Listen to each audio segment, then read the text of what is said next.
Hey, this is a message to my Republican friends, to my conservative friends, to my Trump supporting friends. It's a small set of you, but I absolutely have family and friends who are Trump supporters, and I cherish those relationships. I don't want to I happen to have the privilege to be able to cherish those relationships because I am not a marginalized person at risk of what this legislation will do. So let me just speak to you plainly as your friend, as a family member, as somebody who loves you. I want to let you know this. I love this country. I love America. I am so privileged to be here.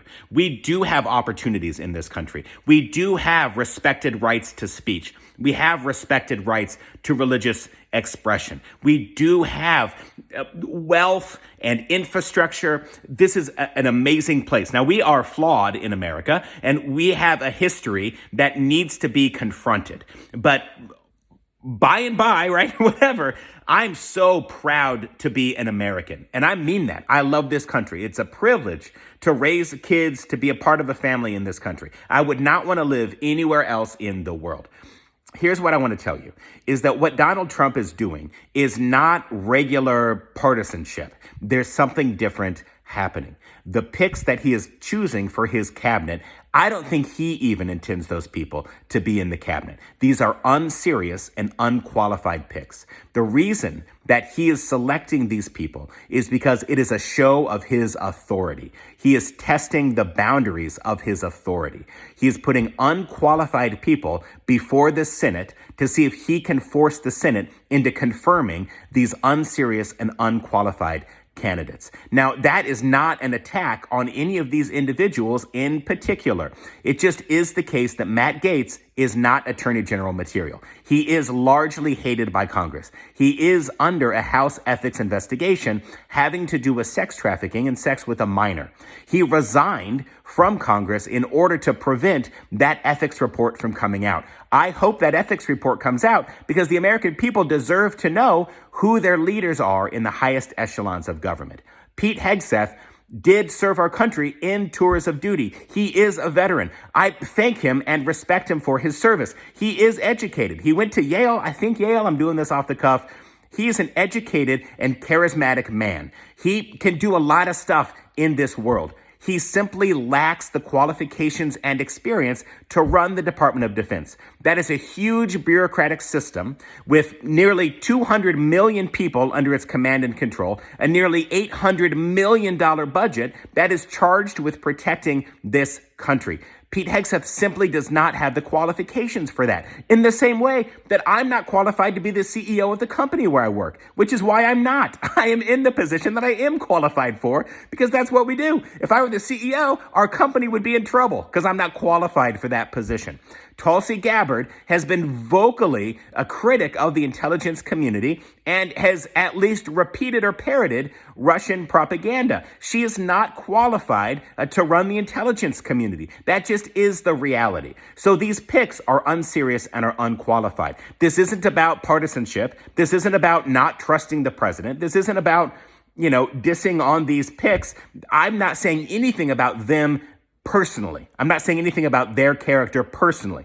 What I'm saying is that they are simply unqualified to be placed in the positions that Donald Trump is seeking to place them in. This is a game he is playing. This is a testing of his authority. This is a testing of the limits and boundaries of what he can get away with. He's putting unserious and unqualified people before the Senate to see what he can get away with. That is what's happening. He is announcing these picks on Truth Social to see what he can get away with. He is moving away from democratic norms. He is making the press the enemy of the people. These are conventions of democracy. We do protect a free press. We do seek to have qualified people in the highest positions of power. I'm telling you that if Donald Trump had come into office and had selected qualified candidates, maybe they would be ideologically conservative. Maybe they would be ideologically from the opposite end of the political spectrum that I'm on. But if they were qualified, just like so many other Republican presidents who have put in people who are qualified. Yes, I disagreed up and down with so many. I mean, all the Bush years, man, I disagreed. I disagreed with the war in Iraq. I disagreed with Dick Cheney. All of those people I disagreed with, but I understood them to be at least qualified to at least run the agencies and departments that they were placed to be the heads over. Donald Trump is not selecting qualified candidates, and you should know that. Now, I don't mean you should know that like, you should know that, like, duh, 2 + 2 is 4. I'm meaning that you should be informed about these picks. So I don't know. I don't know where you get your news. I don't know what you read. I don't know what you've been told. What I'm telling you, as a smart person, as a person who is trustworthy, as a person of integrity, as a person who loves this country, as a person has young kids who will grow up in America, I'm telling you that these are unserious and unqualified picks. That's not anything about partisanship. It's about, I want the future sustainability and prosperity of this country. I want protected freedoms. I want protected rights to speech. I want protected rights to religion. I want protected rights to be able to disagree with the government when I think it's going in the wrong direction. So when I'm critical of Trump, that doesn't mean that I'm critical personally of Trump supporters or voters. It doesn't mean that I'm critical personally of these cabinet picks. I mean, I am critical personally of somebody like Matt Gaetz, who's under investigation for sex trafficking. Doesn't seem good. But what I'm telling you is my biggest frustration here is the fact that we're having unserious, unqualified people. And rather than opening your eyes to that, people are turning away and saying that this is just like regular partisanship, the left can't get over it, that sort of thing. That's not what's happening. This is a deliberate exercise by Trump and his administration to shift us away from democratic norms and to force the Senate to bend to his will. That's what's happening. We're seeing a departure from democracy. If you don't believe me, then listen to Trump supporters, because many of them are saying we're not even a democracy at all. We're a constitutional republic, right? Many of them are saying we have a mandate by the American people to do Trump-style government. That just is not true. Yes, Trump won the majority of the electorate. Yes, Trump won the popular vote. Yes, Trump crushed Vice President Harris in the Electoral College. Absolutely, you have a right to governance. You are the incoming president. You have the right to make your cabinet picks. You absolutely 100% have that right.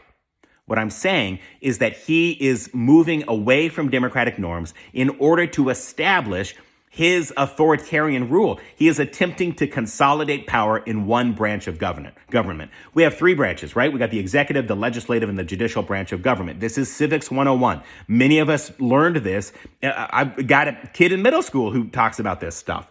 He is, by getting his own picks on the Supreme Court, by putting Matt Gaetz in charge of the Department of Justice, by putting Pete Hegseth in charge of the Department of Defense, he is putting his loyalists at the heads of each branch of government. The purpose to doing that is to consolidate the power of government into his control. It's to consolidate the power and levers of government into the executive branch that he is now in charge of. He is deliberately doing this as a test of his authority and to see if he can get the Senate to bend to his will. Matt Gaetz, Pete Hegseth, Tulsi Gabbard, RFK, these people are unqualified to run the positions of government he is nominating them for. It's not partisanship. It's not D versus R. It's not liberal versus conservative.